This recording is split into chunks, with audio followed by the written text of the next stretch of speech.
Welcome back to Vaulted World Secrets, and if this is your first time here, I'm really glad you found us. Thank you so much for spending your time with me tonight.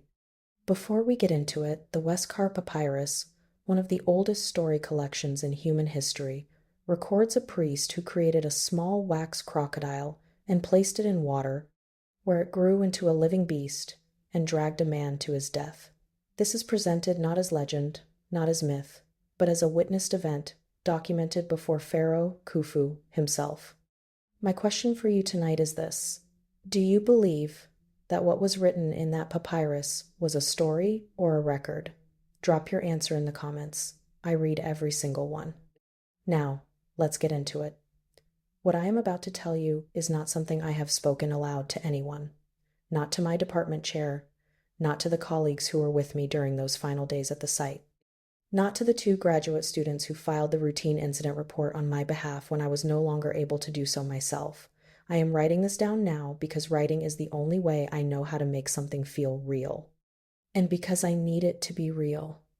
I need a record to exist that says, I was there. I saw what I saw. I did not imagine it. My name is Dr. Nadine Ostroff. I am, or I was, before the events described here, a senior field researcher specializing in late Middle Kingdom and early New Kingdom papyrus recovery and textual analysis.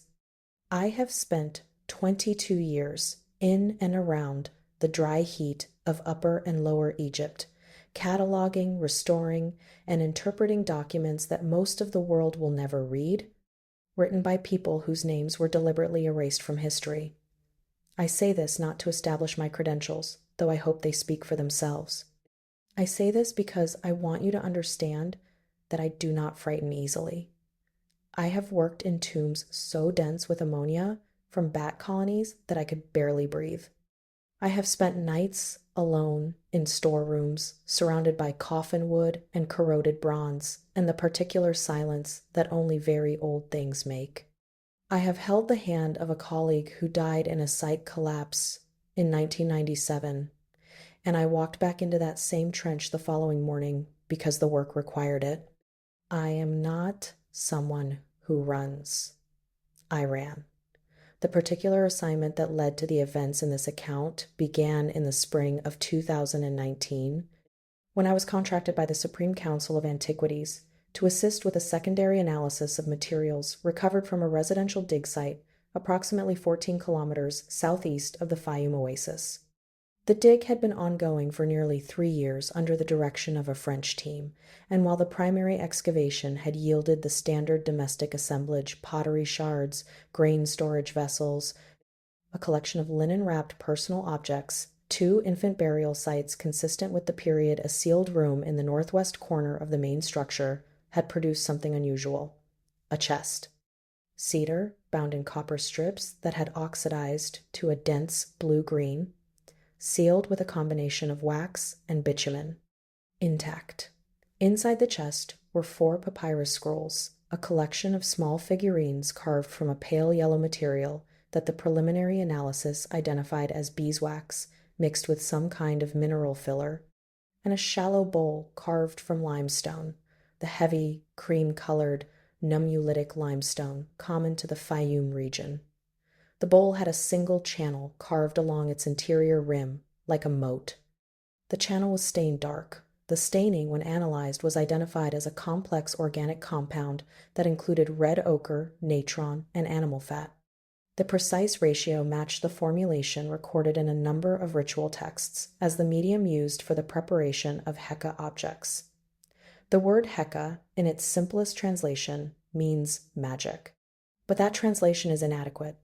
It flattens something that the ancient Egyptians understood to be as real and technical as metallurgy or medicine.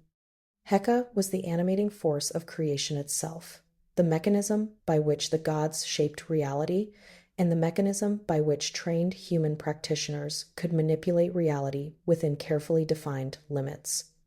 This was not superstition. This was a technology. And what was inside that cedar chest was the workshop of someone who practiced it. The figurines were crocodiles. There were 7 of them. The largest was approximately 12 centimeters in length. The smallest was barely 4. Each had been carved with a precision that impressed me even on first examination. The individual scales were rendered in fine incised lines. The eyes were inset with tiny chips of black schist. The mouths were slightly open, revealing rows of carved teeth so fine they were nearly translucent at the tips. The craftsmanship was extraordinary. These were not decorative objects. Every surface that could carry an inscription did. The undersides of each figurine were covered in columns of text, so small and so densely packed that I needed a 10-power hand lens to read them. The text was a variant of Middle Egyptian that had not been in common use since approximately the 17th century BC, and it contained terminology that matched, with remarkable precision, passages from the Westcar Papyrus. I need to stop here and explain what the Westcar Papyrus is, because I think most people who have not spent their career in Egyptology know it only vaguely, if at all, and the specific content of that document is central to everything that followed. The Westcar Papyrus is currently housed at the Egyptian Museum in Berlin, where it has been since the mid-1800s. It is dated to approximately the 17th century BC, though the stories it contains almost certainly originate earlier, possibly as far back as the Old Kingdom, 3000 BC or thereabouts. The papyrus records a series of tales told to Pharaoh Khufu, yes, the Khufu, of the Great Pyramid by his sons, each tale concerning a miraculous feat performed by a priestly magician. The stories are presented not as fiction, not as mythology, not as religious allegory, as historical accounts, events that happened, things that were done. One of those stories concerns a man named Ubaoner. He is a priest.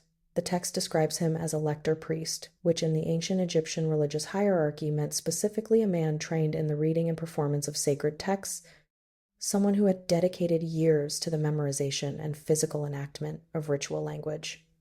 Ubaoner had a wife, and Ubaoner's wife was conducting an affair with a townsman, a man of no particular social standing, someone whose name the papyrus does not bother to record. When Ubaoner discovered the affair, he did not confront the man. He did not appeal to any civil authority. He did not seek a divorce under the legal conventions of the period, which were actually quite permissive and would have favored him. Instead, he went to his house of papyrus cases, his personal archive, his library, and he retrieved his equipment. The text lists specific items: a cedar box, wax. He made a crocodile. The text describes it as 7 spans in length, approximately 52 centimeters, using the standard Egyptian span measurement. He spoke over it, he inscribed it, and when the townsmen went to the river, as was his habit, to bathe at a particular hour, Ubaoner instructed his steward to place the wax crocodile in the water. It became real. The papyrus does not describe this as a surprising event. It does not use language of astonishment or miracle. The text is matter-of-fact, in the way that a technical manual is matter-of-fact. The crocodile became real. It seized the townsman. It dragged him into the depths of the river. 7 days passed. Then Ubaoner returned to the riverbank with Pharaoh Khufu himself in attendance, commanded the crocodile to bring the man back, and it surfaced, holding the townsman, still alive, in its jaws. Khufu reached out to take the crocodile from Ubaoner's hands, and in the moment he grasped it, it became wax again. The townsman was executed for his adultery. Ubaoner was rewarded. The crocodile, the wax figurine, is not mentioned again. I had read the Westcar Papyrus many times. I had lectured on it. I had published a comparative analysis of its magical vocabulary alongside similar texts from the coffin texts and the pyramid texts. I was not unfamiliar with the story of Ubaoner and his crocodile. What I was unprepared for was holding in my hands what appeared to be the workshop objects of someone who was doing exactly what Ubaoner had done. The chest was not from the New Kingdom period. Preliminary dating of the cedar wood placed it in the early Middle Kingdom, around 2000 BC, possibly earlier. This predated the Westcar Papyrus as a written document. It did not predate the traditions the papyrus recorded. I sat with that thought for a long time in the humid prefab laboratory we had set up in the Diggs field station, surrounded by the smell of fresh excavation, dry earth, and something older beneath it, something that has no name in English, but that every archaeologist who has spent serious time in the field recognizes immediately, a smell like the inside of a very old word. I turned the largest of the 7 figurines over in my gloved hands, and I read the inscription on its belly with my hand lens, and I thought, someone made this to use. The first several days of my formal analysis were straightforward and professionally satisfying in the way that serious archival work always is, the particular quiet pleasure of being alone with difficult material that rewards patience.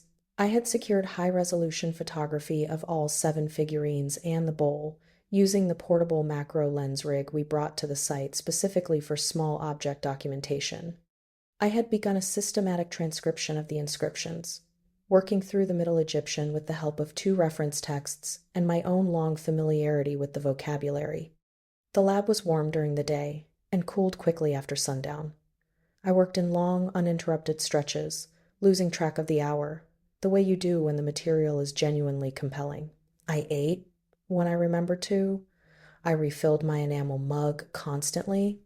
I wore my cotton field shirt with the sleeves rolled to the elbow and my magnifying headset, and I crouched over the metal examination tray, and I read 4,000-year-old handwriting with the focused attention it deserved. The bowl, I had decided early on, was a basin for activation.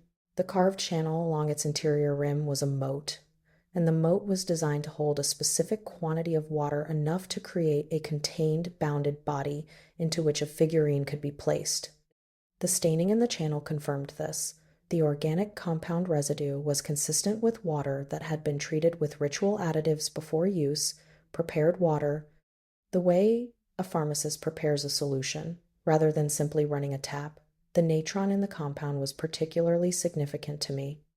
Natron was used in mummification as a desiccant and purifier, but it also appeared frequently in Heka preparation texts as a component for the creation of what the sources called MWWSR, strong water, potent water, water with agency, water that could carry an instruction into a material object and make the object obedient to it. The inscriptions were, as I had suspected from the initial reading, activation formulae.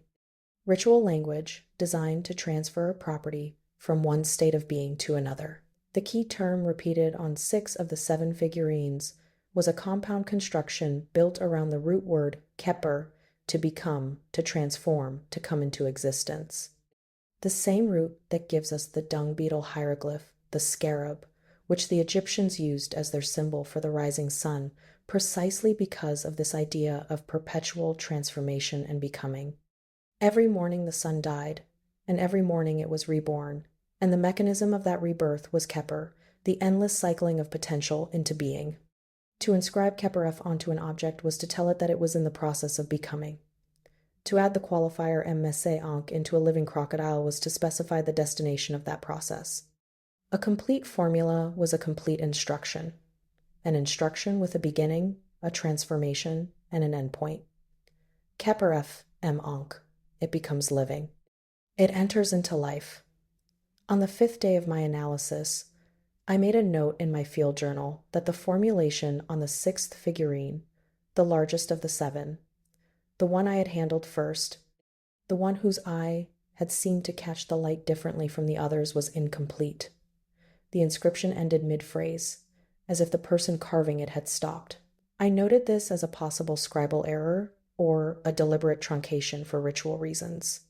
Some magical texts were intentionally incomplete, left open as a kind of controlled vulnerability, the idea being that a complete text had fixed, bounded power, while an incomplete text had potential, growing power, like a river that has not yet reached its delta.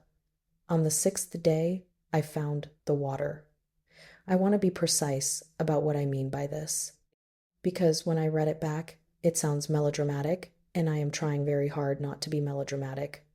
I had been in the habit of filling my enamel mug, the blue one with the white interior that I have used in the field for 11 years, from the large plastic container of filtered water we kept on the equipment shelf near the door of the laboratory. I reached for my mug on the evening of the 6th day and found it already full. The water inside it was clear, It had no smell. I tipped a small amount onto the metal examination tray, and it pooled and spread exactly as water should. I drank it. It tasted of nothing except slight mineral flatness, the way water from a filter jug always tastes. I thought nothing of it. I assumed one of the graduate students had filled it for me, but later that evening, when I returned to the laboratory after dinner, the mug was full again. And Yara, the senior graduate student, a meticulous young woman who documented everything she did as a matter of professional habit, told me that neither she nor the other student, a young man named Ferris, had touched the mug. I checked the filtered water container. Its level had not dropped. I noted this in my private journal as a minor anomaly. Equipment malfunction, possibly. The filter container might have an internal pressure valve issue, causing slow overflow. I placed the mug in the plastic crate under the equipment shelf and replaced it with an empty glass specimen jar. In the morning, the specimen jar was full. I did not tell anyone this at the time. I want to be honest about that.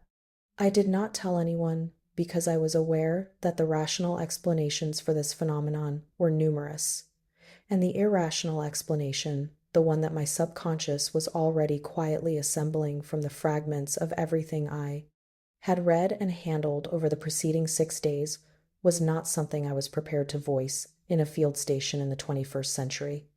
I am a scientist. I practice empirical methodology. I was not going to stand in front of 2 graduate students and a French archaeological team and say that I believed the water was connected to the wax crocodiles on the examination tray. But I moved the figurines. I am not entirely sure what logic governed this decision. I told myself it was standard practice that high-value objects should be stored in the site's main safe rather than left in the open air of the laboratory. This was true, and I had intended to move them for days. What I did not tell myself, and what I am now writing down, because honesty is the point of this document, is that when I picked up the largest figurine to place it in the padded transport case, the black schist eye on the left side of its head caught the overhead fluorescent light at a particular angle, and for a fraction of a second, a genuinely tiny fraction of a second, the duration of a blink or less, it appeared to move. Not the figurine, the eye. The eye appeared to track. I put the figurine in the transport case. I sealed the case. I carried all 7 figurines to the main site, safe in the French team's secure storage unit, a portable combination safe inside a storage cage secured with a separate padlock on the outer gate, which was standard protocol for high-value finds, and I set the combination, snapped the padlock on the outer gate, and pocketed that key, and I returned to the laboratory, and I looked at my hands for a long time under the fluorescent light, turning them palm up and then palm down the way you do when you are checking for injury and finding none. The specimen jar on the equipment shelf was still full of water that no one had put there. On the 7th day, Fairies did not come to morning briefing. This was unusual.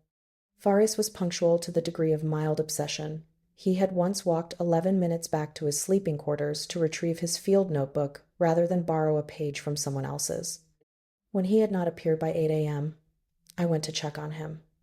He was sitting on the edge of his cot in the sleeping quarters prefab, with his feet flat on the floor and his hands on his knees, staring at the wall. When I said his name, he turned to look at me, and I noted immediately that his eyes were doing something I had not seen before in a living person.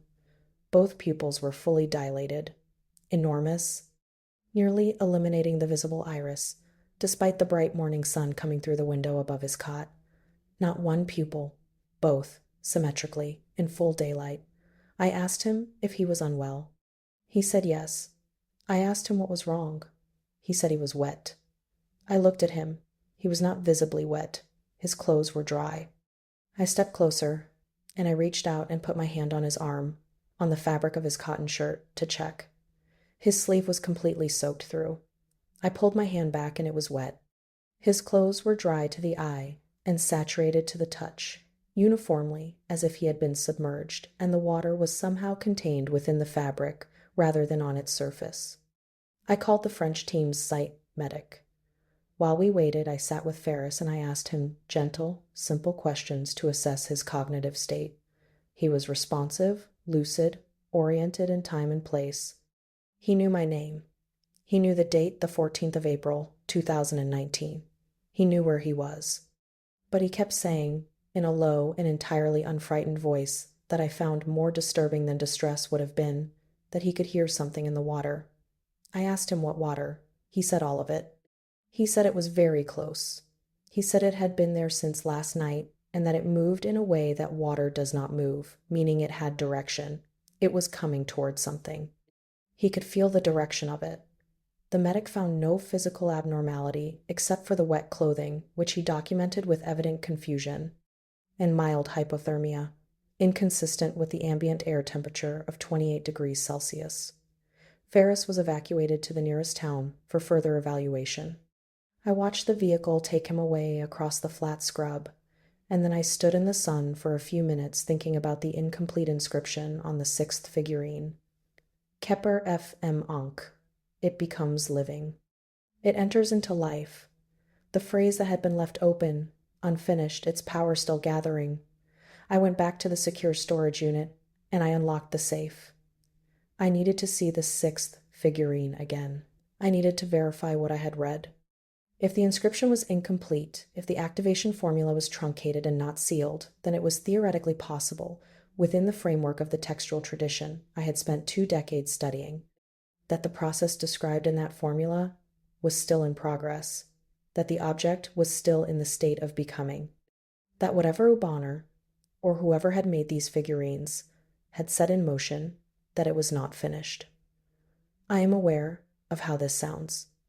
I am a scholar of ancient texts. I do not believe in magic. I believe in the power of language to shape behavior and perception, and I believe in the extraordinary technical sophistication of ancient Egyptian ritualists who were, in their own framework, scientists, people who observed the world closely and built systematic models of how it functioned and how it could be influenced, what they called Heka, and what we would now call something between psychology and physics. But I do not believe that wax becomes flesh. I did not believe it then. The safe was open, not broken, not forced. The combination lock had been disengaged in the correct sequence, and the door was standing ajar by approximately 3 centimeters. The transport case inside was also open. The padded foam interior held the impressions of 7 figurines. 6 of them were still there. The largest one was gone. I stood in the doorway of the storage unit for what felt like a very long time, but was probably less than 30 seconds. Then I checked the lock mechanism. There was no damage to the outer gate padlock. It was open, the shackle hanging loose, though I had the key in my pocket and had given it to no one.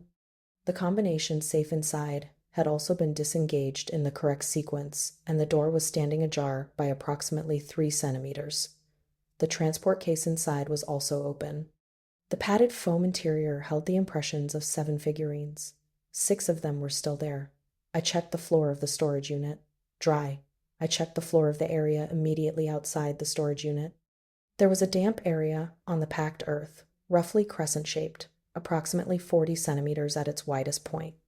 The dampness was concentrated at one edge and tapered toward the other, the way the leading edge of a tide mark looks when water has just receded. I followed the direction of the taper. It led toward the channel, the irrigation channel that the French team used as a reference point for the dig's eastern boundary. A modern channel, concrete-lined, about 1.5 meters wide, carrying water from a branch of the old Faiyum network that had been in operation since the Middle Kingdom period, continuously, for approximately 3,800 years. I walked to the channel and I stood at its edge, and I looked into the water. The water was brown-green, the usual color for this channel in spring, slightly turbid with silt. It moved, slowly but steadily, north to south, making the low, continuous sound that moving water in a narrow channel makes, nothing unusual. Nothing visible below the surface beyond the shifting green shadow of water plants at the edges. The far bank was 2 meters away, a flat concrete lip, and then scrub grass and the low wire fence marking the site perimeter. I stood there for approximately 10 minutes. Nothing happened.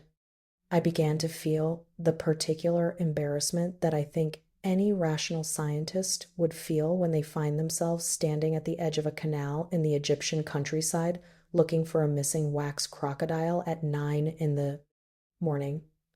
I turned to walk back to the laboratory. Behind me, in the channel, I heard a sound. I want to describe this sound accurately because it has been the most difficult thing to communicate to anyone. On the few occasions I have attempted to do so, it was not a splash. It was not the sound of an animal entering water or surfacing from water. It was, and I have thought about this for a long time, it was the sound that water makes when something displaces it from below. Not from outside, not a thing entering from above the surface, but a displacement from within, as if the water itself were being redistributed by a presence that had been there all along and had decided, just then, to change its position. The sound lasted perhaps 2 seconds. Then the channel returned to its ordinary register, its ordinary shallow rushing, as if nothing had happened. I did not turn around.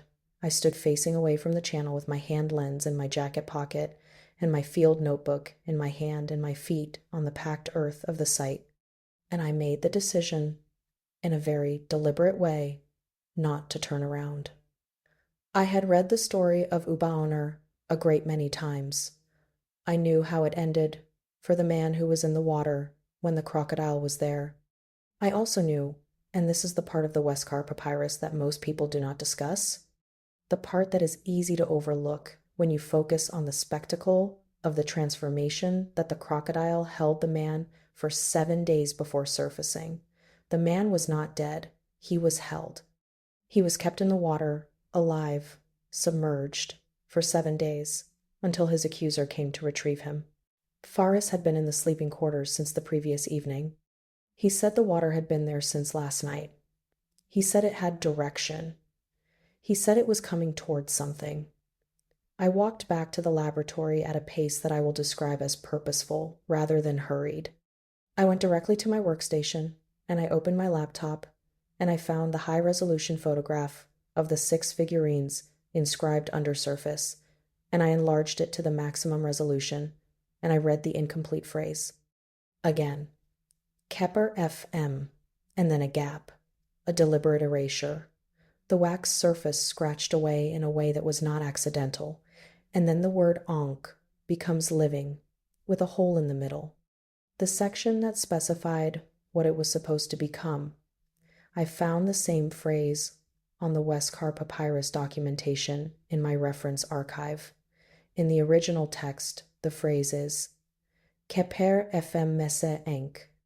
It becomes a living crocodile.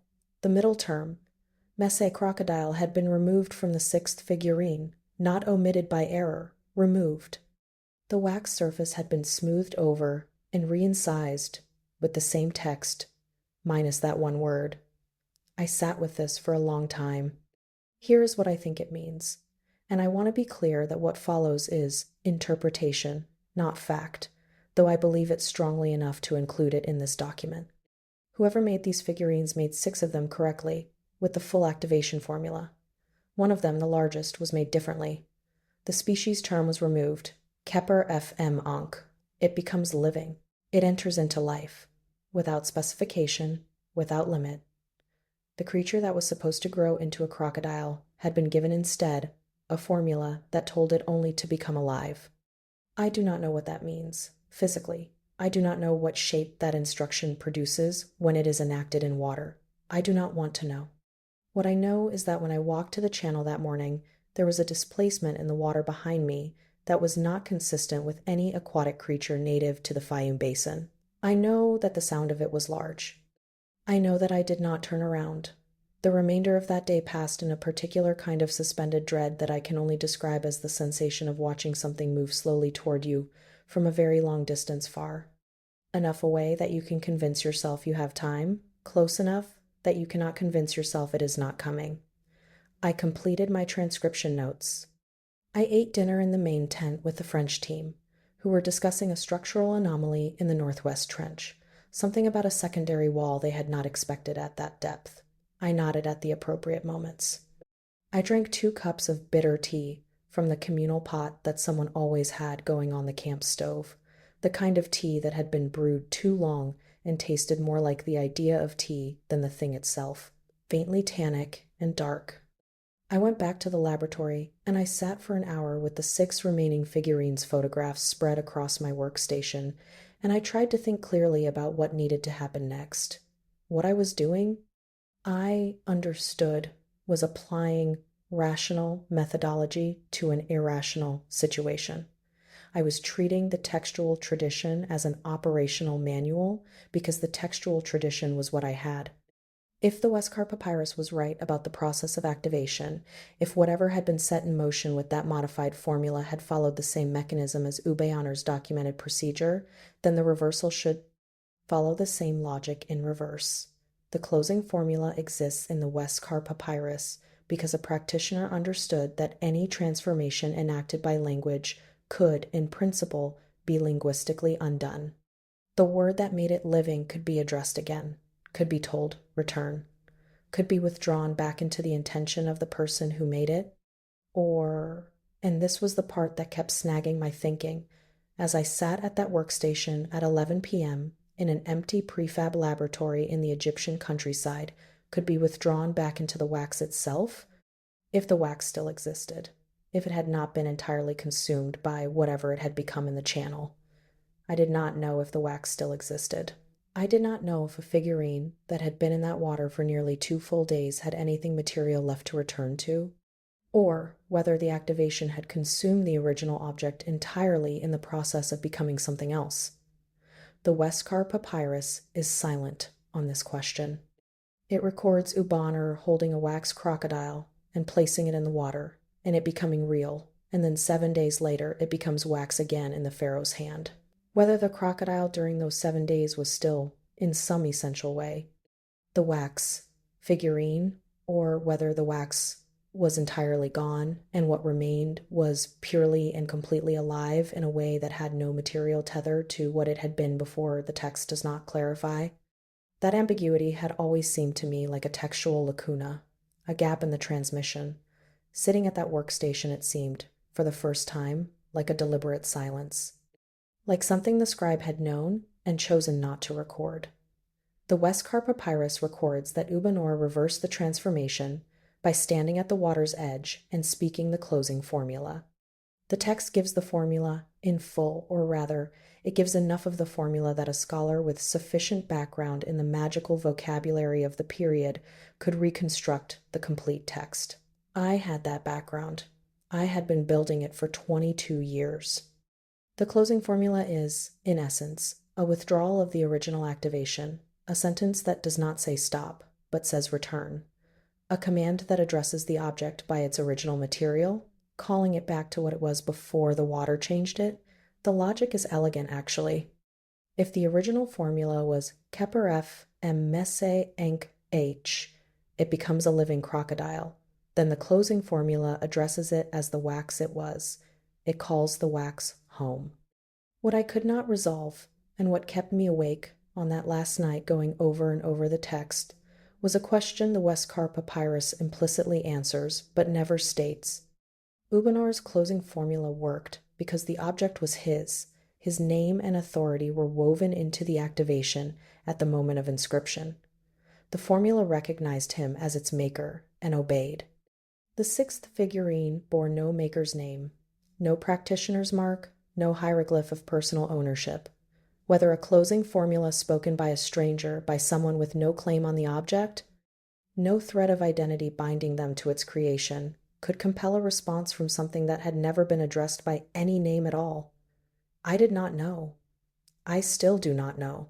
I spoke the formula anyway, because it was the only instrument I had, and because doing something in the face of nothing felt more honest than doing nothing at all. But the 6th figurine had not been told to become a crocodile. It had been told to become alive, without specification, without a form to return from. And it had been in the channel of the Faiyum basin, a waterway that has run continuously for 3,800 years, fed by sources that date to the earliest agricultural settlements of the Egyptian Neolithic for at minimum 1 full night and the better part of a day. I did not know what it had done with that time. I did not know what it had become in that water, in that duration, with no instruction about its shape. I knew that Ferris had felt it moving towards something. I knew that Ferris had not been harmed. I knew that the man in the Westcar Papyrus had been held, not killed, because the crocodile was waiting for its maker to return and claim it. The thing in the channel was not waiting for its maker. Its maker had been dead for approximately 4,000 years. There is one detail of the timeline that I have never been able to resolve, and that I want to record here precisely because I cannot resolve it. Ferris said the water had been there since the previous night, meaning the entity was active in the channel before I discovered the safe open the following morning. Which means either the safe was opened sometime in the night, hours before I found it, or the figurine was never fully contained by the safe at all, that it had entered the water before I locked it away, and what I locked in the transport case that evening was already an empty shell, the wax already dissolving into whatever the channel was making of it. I do not know which of these is true. I am not certain it matters. But I want whoever reads this to know that I noticed the gap and that I could not close it. On the 8th day, I requested the full site evacuation on medical grounds. This was within my authority as the senior contracting researcher, and the French team's director accepted the request without significant resistance, in part because 2 of his own team members had reported disturbances near the channel the previous evening, objects going missing. The persistent sound of movement in the water despite no visible source, and in part because he was, I think, as frightened as I was, though neither of us said so explicitly. We spoke about it in the language of practical logistics, precautionary measures, pending medical review, environmental assessment. We used every phrase we had available that allowed us to evacuate a site without admitting what we were evacuating from. The vehicles were loaded and away from the main site by 11 in the morning. Yara left with the French team, her field kit packed with the same methodical efficiency she brought to everything. She did not ask questions. She did not look back at the channel as the convoy pulled north. I noticed that specifically, that she did not look back, and I chose not to ask her why. I was the last person to leave the site perimeter. Before I left, I went back to the secure storage unit. I retrieved the transport case with the remaining 6 figurines. I carried it to the limestone border marker, the old survey marker that designated the original property boundary, carved from nummulitic limestone quarried somewhere in the Faiyum basin, identical in material to the bowl found in the cedar chest. I placed the transport case on the limestone marker. I did not open it. There is a reason for this choice that I understand better now than I did in the moment of making it. The limestone of that marker is nummulitic, which is to say it is formed from the compressed shells of ancient marine organisms laid down in the Eocene period when the Faiyum basin was still the bed of an ancient sea. In the magical tradition of the region, this made it a natural threshold marker, the material record of a world that had been submerged and had emerged again, of an ancient water that had withdrawn and left its boundary behind in stone. In that tradition, nummulitic limestone was the line between what the water could reach and what it could not. I placed the remaining figurines on that line because it was the only containment strategy I had left. Then I went to the channel. I stood at the edge. I did not look at the water directly. I held my gaze at the far bank, and I spoke the closing formula. The reversal text, the word sequence, that the Westcar Papyrus records Ubaoner using to recall the creature and reduce it back to wax.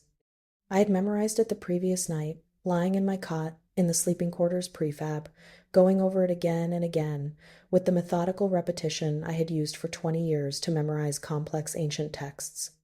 I spoke it in reconstructed Middle Egyptian, the pronunciation imperfect but the lexical content complete. I spoke it 3 times because the text specifies 3 repetitions. After the first repetition, nothing happened.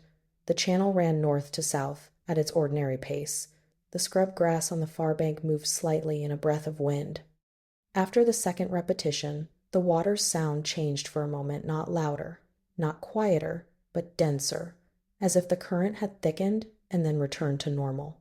After the third repetition, the displacement sound came again. Slower this time, deeper. Moving not toward the bank where I was standing, but away from it, toward the center of the channel, toward the south, in the direction the water was moving. And then the water went quiet in a way that was distinctly different from its normal quiet, not the quiet of water moving gently, but the quiet of water that has just released something it was holding, a kind of settling, a pressure dropping, the way a room feels after a door has been closed in it that had been open for a very long time. I walked away from the channel without looking back. I got into the sight vehicle. I drove north. I did not slow down until the channel was fully out of sight, until the flat Faiyum landscape had folded it behind its own horizon, and there was nothing in the rearview mirror except dust and distance and the ordinary afternoon sky. The transport case with the 6 remaining figurines was collected from the limestone boundary marker 3 weeks later by a representative of the Supreme Council of Antiquities. I was not present for this collection, and I did not request to be informed of their subsequent analysis or storage. I wrote my official field report describing the 7 figurines as an intact collection, the missing one logged as lost during site relocation, circumstances undetermined. I do not feel good about this. But I felt, and I continue to feel, that the most important information about the missing figurine is not its absence from the inventory, but the specific nature of its inscription, and that this information is better preserved in a document like this one, a document that is honest about what happened and what I believe it means, than in a formal archaeological report that would strip it of context and bury it in a database that no one will read. Ferris recovered fully in a hospital in the nearest city and was discharged after 4 days with a diagnosis of acute hypothermic shock of unknown origin. He resigned from the graduate program the following month and did not give a forwarding address. I have not been able to reach him.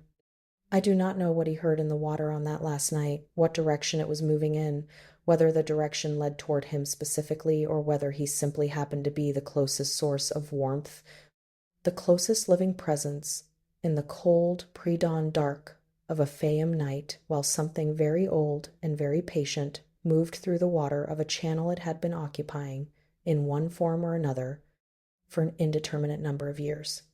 I want to say something about the Westcar Papyrus that I have never said in a lecture or a publication, because it requires a kind of intellectual honesty that sits uncomfortably in an academic framework.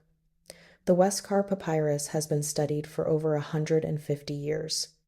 Scholars have categorized the story of Ubaoner as folklore, as cautionary tale, as political allegory about the power of priests versus the authority of the pharaoh. Very few have treated it as documentation.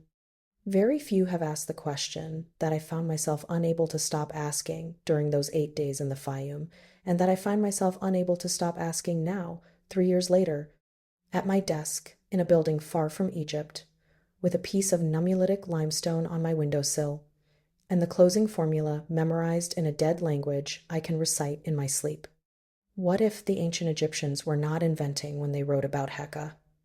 What if they were, in the way of all technically sophisticated cultures, recording what they knew? I think about this question most clearly when I am not trying to think about it in the early morning before I am properly awake, in the particular kind of silence that exists in a building at 3 a.m. when everyone else is sleeping. In the moment when I am reading a student's transcription of a Middle Kingdom administrative text and I come across a casual reference to Heka in the same list as grain and linen and copper, a thing among other practical things, a resource to be managed and tracked and deployed. The ancient Egyptians did not put Heka in a separate category. They did not distinguish between the technical and the magical, the way that a modern scientific framework requires us to. A hammer and a ritual word and a measuring rod and an activation formula were all, in the Egyptian worldview, tools. Tools for interacting with a physical reality that was itself constituted by language, a universe spoken into existence by the god Ptah, a universe that could be spoken to, that was, at its deepest level, responsive to articulate address. When you hold that framework seriously, not as a historical curiosity, not as a window into a charming ancient worldview, but as a framework that its practitioners use to do things in the world, things they then documented with the same precision they brought to grain accounting. The Westcar Papyrus reads very differently. It reads as a technical document, a record of a procedure that was performed, the conditions under which it was performed, the materials required, the steps in order, the result. The crocodile of Ubaoner is described in the same register of Egyptian prose as the construction specifications for a granary or the medical instructions for treating an infected wound. The register is informational. The intention is transferable. The papyrus was written so that someone who read it would know how to do what Ubaoner did. I have spent 22 years handling the written remains of one of the most literate, most technically precise, most obsessively documentary civilizations in human history. These were people who recorded the ratios of grain rations down to the last half hekat, who kept surgical case notes that read like modern clinical records, who designed and built structures whose tolerances still challenge modern engineers, who recorded the movements of the stars with an accuracy that took Western astronomy another 3,000 years to approach. When these people wrote down that a priest made a wax crocodile and it grew into a real one, I do not think they meant it as a story. I think they meant it as a record. I think someone made the figurines in that cedar chest because they had read the same records or heard the same traditions, and they believed, as I believe now, that the instructions were real. I think they wanted to be Ubaoner. I think they followed the procedure with 6 of the figurines and got exactly the result the papyrus describes. And I think with the 7th figurine, the largest, the one with the incomplete and modified inscription, they tried to go further. They tried to remove the constraint. They did not want a crocodile. They wanted something that would simply become alive. Alive, without specification, without a form to return to, without a name, without a shape the reversal formula was designed to address. A living thing that had never been told what living thing to be. I have thought a great deal, since returning, about Ubaoner's wife. I thought about her first in the vehicle driving north on the 16th of April, with nothing in the rearview mirror but dust, when I had nothing to do except think, and could not stop thinking about the woman the papyrus had written out of its own record. She is the least examined figure in the Westcar Papyrus narrative, mentioned only as the occasion for Ubaoner's action, and then she disappears from the text entirely. We are not told her name. We are not told what happened to her. The papyrus describes the execution of the townsmen and the reward given to Ubaoner, and it simply moves on, the way texts move on from things they consider settled. But she was there. She was presumably present when the crocodile resurfaced 7 days later, holding a man she had loved in its jaws. And then Ubaoner handed the crocodile to the pharaoh, and it became wax again, and the man was taken away, and she was left with a husband who had done what he had done, who had made a thing out of wax and spoken over it, and sent it into the water to wait patiently in the dark for 7 days, holding a living man in its jaws.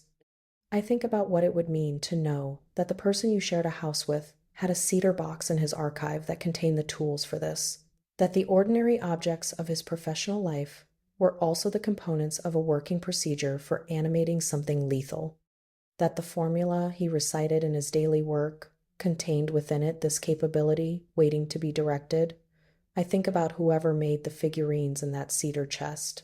I think about them reading the Westcar Papyrus and understanding it as a practical framework, and then sitting down with their wax and their scribal tools and making 6 figurines the way the tradition specified, getting, presumably, the result the tradition described, and then sitting with the 7th piece of wax and thinking, what if the constraint is arbitrary? What if the formula doesn't need to specify a crocodile? What if you could give the same instruction to an open form, a form you haven't decided yet, a form the water decides, and see what comes back? They were curious. They were doing what curious people with technical skills have always done, across every culture and every period. They pushed past the documented boundary to see what was on the other side.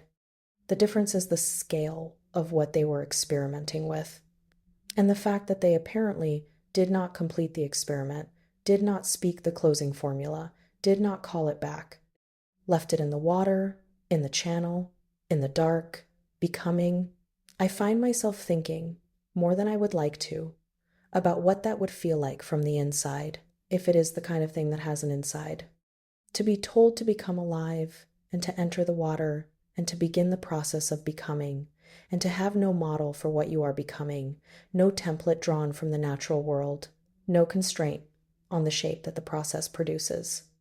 The natural world produces shapes through millions of years of pressure and selection, through the slow negotiation between living tissue and the demands of the environment.